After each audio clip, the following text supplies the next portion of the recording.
Hello folks, and welcome to another training video.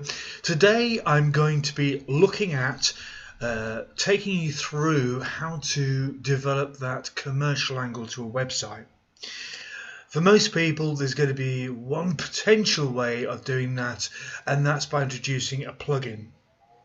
We'll see that the plugin is here on the left hand side, and the plugin section is where we would introduce new software. Clicking on that, we will see that we do have a couple of search options. One is we can upload directly into the plugin there. Secondly, we can add it through here.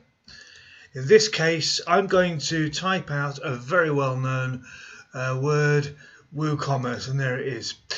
WooCommerce is open source, but it gives you the opportunity of integrating something called PayPal and Visa payments directly into it. So what we're going to look at in this particular video is the integration of WooCommerce as a platform into your website. So you click on the word install, you will see that turning around in the install section, and then we will have the opportunity of activating the plugin once it's installed. If ever you see it taking a while, it can be sometimes because these are quite large size files. And in this instance, WooCommerce takes you through a particular journey. So let's go through this, and you'll see some of the questions that you'll be asked during the process.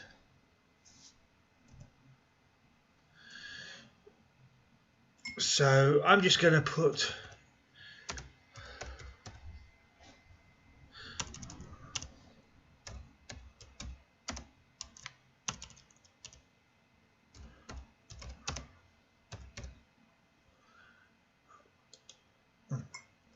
and you'll notice that here you have the option of putting United Kingdom. Okay, so postcode could be anywhere, city could be anywhere. I'm going to put in, okay, put something in that actually doesn't work on this particular instance. That will not work because obviously it's not postcode.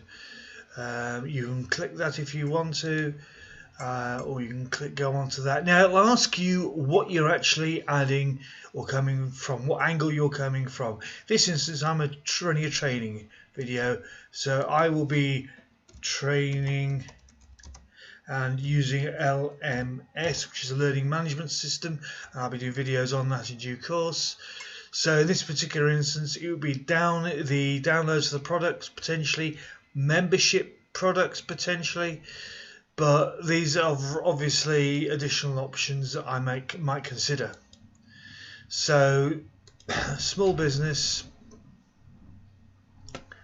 well, we might be I'm going to put no for that one, and then I'm going to click on that. Your Google ads may be relevant if you want to in MailChimp to communicate with potentially future customers of Facebook. You probably know exactly what that is and how that will relate to.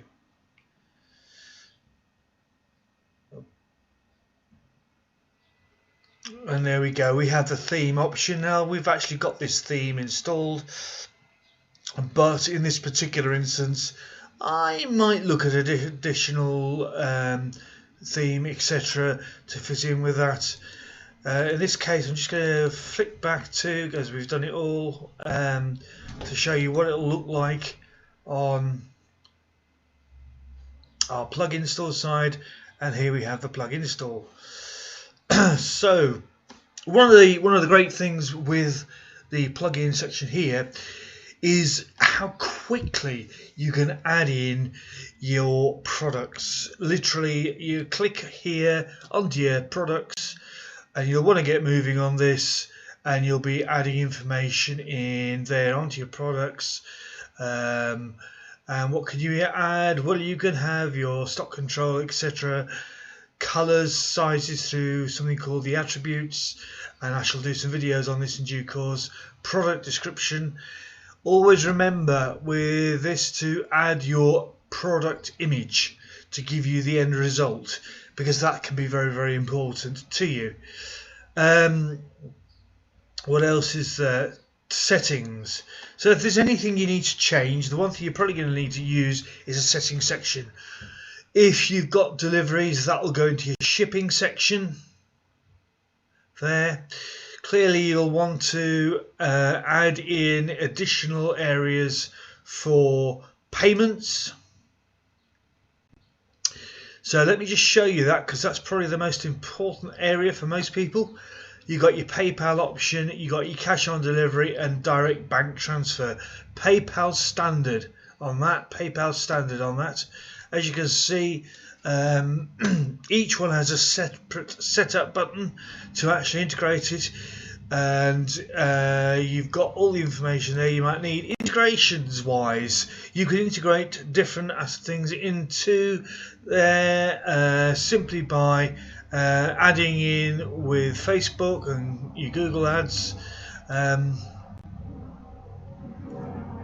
Carts, each of these pages is generated separately for you to be able to proceed from there within your site, and that's really helpful. One thing I would highlight is that you may well be asked by software providers to add in APIs and webhooks, and I'll be covering that in a further video in that particular area. But generally, it's the most important stuff that you'll need to be looking at. Don't forget, if you need to change the address, you would do so in this instance, and you'd be able to integrate a whole number of things in there, your currency, etc., to go in there. All these things make it entirely practical and possible to get your business up and running if you're needing to set this up in a business operational aspect. So at this stage, I'm going to leave you to have a look at that, to look at WooCommerce and all the options that are available. Thank you very much indeed for watching this particular video.